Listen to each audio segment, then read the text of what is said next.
rapidement pour passer après dans la partie opérationnelle de l'après-midi. Je vais demander à Madame Wupnitz et à Madame Deves de venir à côté de moi parce qu'elles vont être dans la première partie des présentations.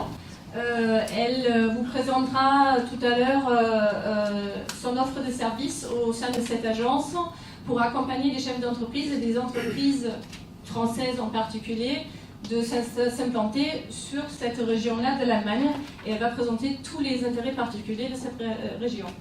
Après, on aura le plaisir d'entendre Myriam Deves qui vient de Villa France, qui a ouvert un bureau l'année dernière à Lyon, qui s'occupe pareil d'un accompagnement des sociétés françaises sur le marché allemand, et en Allemagne elle l'expliquera mieux que moi plus en détail, trois bureaux pour accompagner des sociétés françaises dans les régions bien particulières en Allemagne.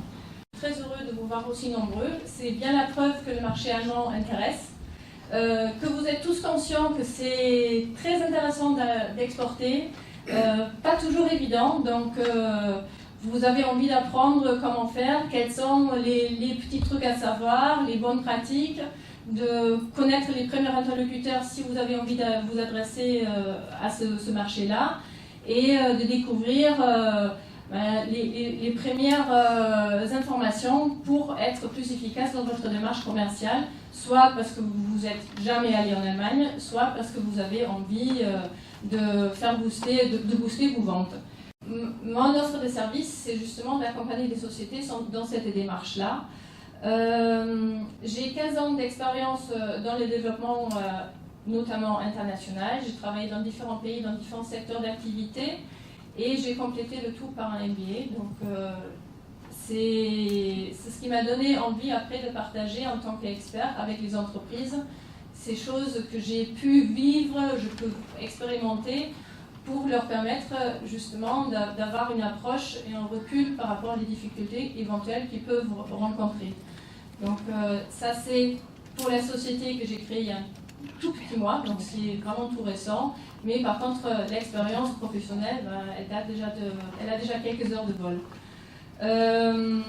Et comme peut-être vous avez pu entendre, je suis d'origine allemande, donc les expériences et les profils culturels que j'ai pu rencontrer m'ont permis de voir que ce graphique, il se vérifie à bien des occasions. C'est une introduction par rapport aux sujets qui vont être abordés aujourd'hui. On va voir que la communication est très importante, et il faut savoir qu'on ne communique pas de la même façon dans tous les pays. On voit qu'on a une autre manière de persuader des gens, de les faire adhérer aux causes qu'on défend, aux produits qu'on essaye de vendre. On se base pas du tout sur les mêmes faits quand il s'agit de la gestion de temps.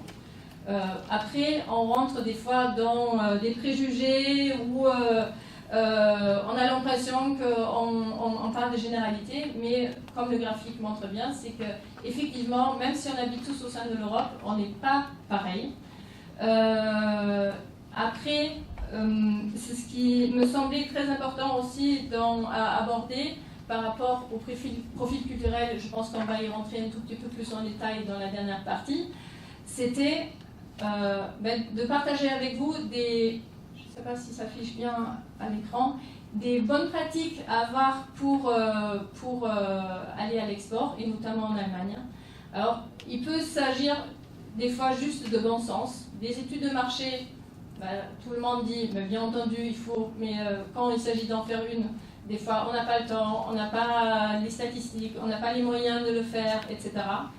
Après, avoir une bonne stratégie export bien posée, revue régulièrement pour qu'on l'adapte par rapport aux problématiques et aux défis qu'on a rencontrés.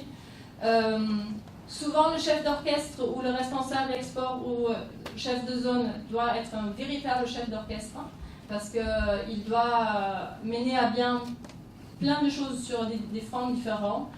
Je pense que et ça c'est ce que je disais tout à l'heure, je suis très contente de vous voir aussi nombreux ici, parce que il ne faut pas sous-estimer l'investissement que l'export nécessite, en temps, en argent et en ressources humaines. Donc c'est vraiment quelque chose qui est très important, où il faut être vraiment sensibilisé, sinon des fois on a certaines surprises.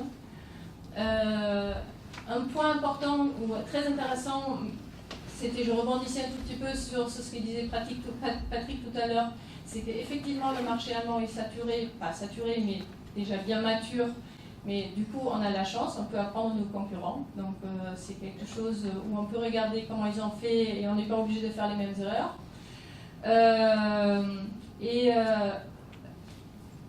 Il y a aussi la possibilité, c'est que si nos produits sont déjà exportés à travers nos meilleurs clients, qui sont peut-être français, ben, pourquoi pas vraiment approfondir cette collaboration et faire en sorte que ces produits, on peut les faire être exportés par nos meilleurs clients.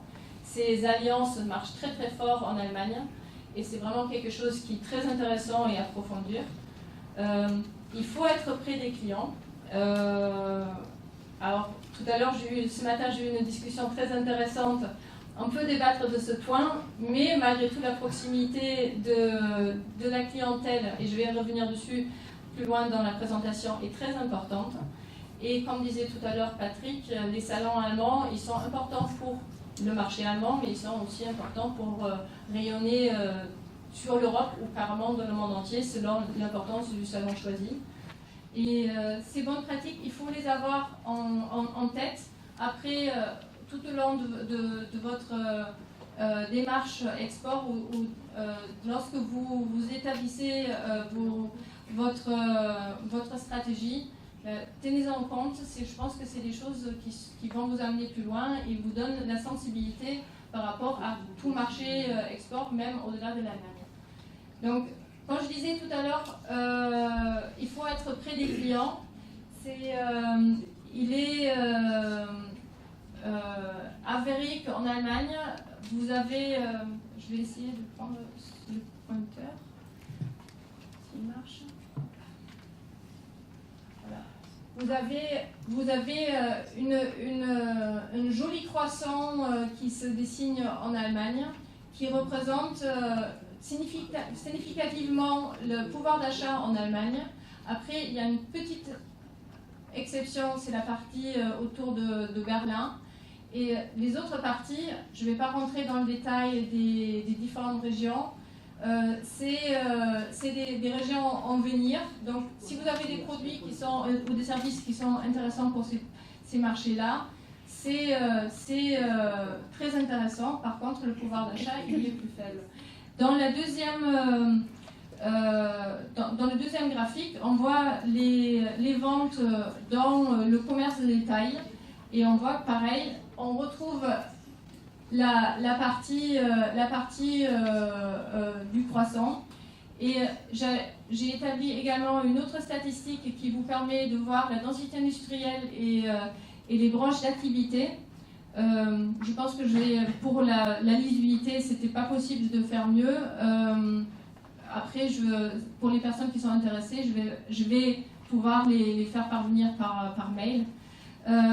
Elle permet de voir qu'on retrouve à nouveau cette forme particulière qui permet de voir que vous êtes aussi bien, si vous constituez vos démarches, vous concentrez vos démarches commerciales sur cette partie-là de l'Allemagne, vous êtes aussi près des consommateurs que pour les clients industriels.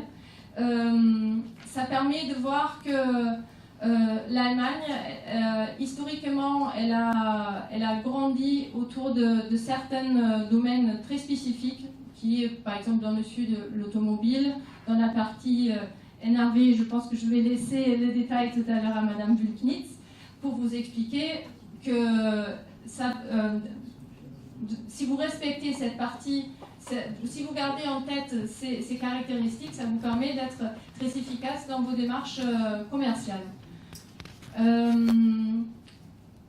Je reviens sur le fait, tout à l'heure, ce que je disais par rapport au salon en Allemagne, c'est qu'elles sont de portée internationale. Je vous ai mis quelques chiffres en termes de fréquentation des salons. C'est vraiment un marché très important, l'Allemagne, mais la participation au salon, vous permet de rayonner au niveau mondial. Et ce genre de choses, ça, il faut en tenir compte dans votre préparation des salons. C'est une partie qui sera abordée en plus en détail dans le premier atelier. Je vous ai mis, bon, je pense que ça sera carrément illisible, mais il y a, je l'ai fait imprimer tout à l'heure, un petit formulaire pour vous accompagner dans la première réflexion, comment rendre votre salon profitable et d'en faire un véritable succès. C'est une base de réflexion pour vous dire j'y vais pas. Et la dernière partie que moi je voulais aborder, c'était les modes de distribution, avant de passer la parole à Madame Wülfnitz. C'est quand on parle de l'export, on réfléchit en réseau de vente. Vous avez la possibilité de passer par la vente par intermédiaire, qui est souvent choisie au début d'une démarche export, parce que on ne voit pas très bien, parce qu'elle permet un investissement raisonnable en termes de prise de risque. Après, la vente par coopération, elle est très intéressante parce qu'elle permet à partir du moment où vous avez trouvé des bons partenaires, de créer des véritables synergies. Et la vente en maîtrise complète, c'est en général la partie qui intervient quand on a bien testé le marché. Et c'est une partie, je pense, surtout la partie implantation, que Madame Wülfnitz va vous présenter dans sa présentation.